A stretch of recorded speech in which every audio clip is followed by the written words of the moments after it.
पंडित जी का भगवान पर भरोसा। पहाड़ी क्षेत्र में नदी के किनारे एक छोटा सा गांव बसा हुआ था। उस गांव के लोग बहुत धार्मिक प्रवृत्ति के थे। गांव में स्थित मंदिर में सभी गांव वाले पूजा पाठ करते थे। उस मंदिर की देखभाल की जिम्मेदारी वहां के पुजारी पर थी, जो मंदिर परिसर में ही निवास करते थे। वह सुबह से लेकर रात तक ईश्वर की पूजा अर्चना में लीन रहते थे। एक दिन गांव पर प्रकृति का कहर मूसलाधार बारिश के रूप में टूट पड़ा, जिससे गांव की नदी में बाढ़ आ गई। बाढ़ का पानी जब गांव में प्रवेश कर गया तो गांव के लोग घर छोड़कर सुरक्षित स्थान पर जाने की तैयारी करने लगे। एक व्यक्ति को गांव छोड़कर जाने से पहले मंदिर के पुजारी का ध्यान आया और वह भागता हुआ मंदिर पहुंचा। वहां पहुंचकर वह पुजारी से बोला, पंडित जी, बाढ़ का पानी हमारे घरों में घुसने लगा है। धीरे धीरे बढ़ते हुए वह मंदिर तक भी आ जाएगा। यदि हमने गांव नहीं छोड़ा तो बाढ़ में बह जाएंगे। हम सभी सुरक्षित स्थान पर जा रहे हैं, आप भी हमारे साथ चलिए।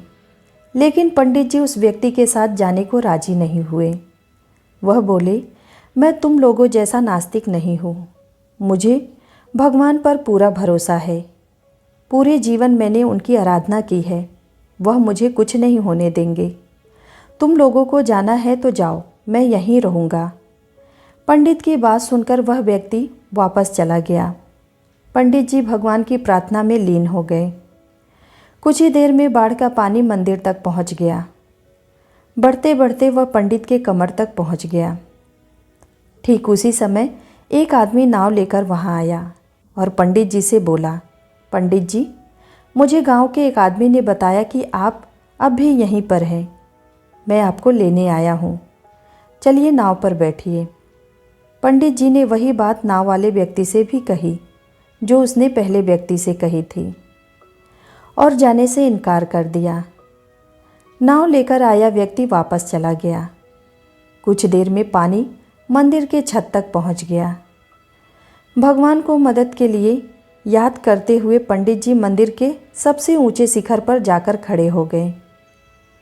तभी वहां एक सुरक्षा दल हेलीकॉप्टर से आया और पंडित जी को बचाने के लिए रस्सी फेंकी। लेकिन पंडित जी ने वही बात दोहराते हुए रस्सी पकड़ने से इनकार कर दिए। सुरक्षा दल का हेलीकॉप्टर दूसरों को बचाने के लिए आगे चला गया।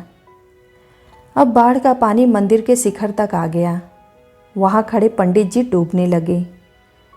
डूबने से पहले वह भगवान से शिकायत करते हुए बोले, हे भगवान, मैंने अपना पूरा जीवन आपको अर्पित कर दिया।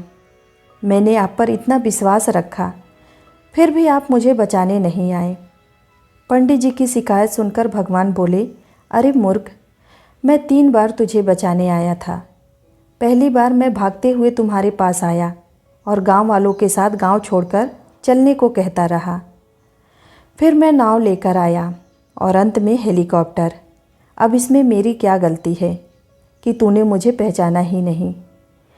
पंडित जी को अपनी गलती समझ में आ गई थी, लेकिन अब तक बहुत देर हो चुकी थी। दोस्तों, हमारे जीवन में अवसर बिना बताए दस्तक देते हैं। हम उन्हें पहचान नहीं पाते हैं और जीवन भर शिकायत करते रहते हैं कि अच्छा और सफल जीवन जीने का हमें अवसर ही प्राप्त नहीं हुआ। इसीलिए अगर अवसर किसी भी रूप में आपके सामने आए तो उसे अपने हाथों से कभी जाने ना दें। उम्मीद करती हूँ आप सबको यह कहानी ज़रूर पसंद आई होगी।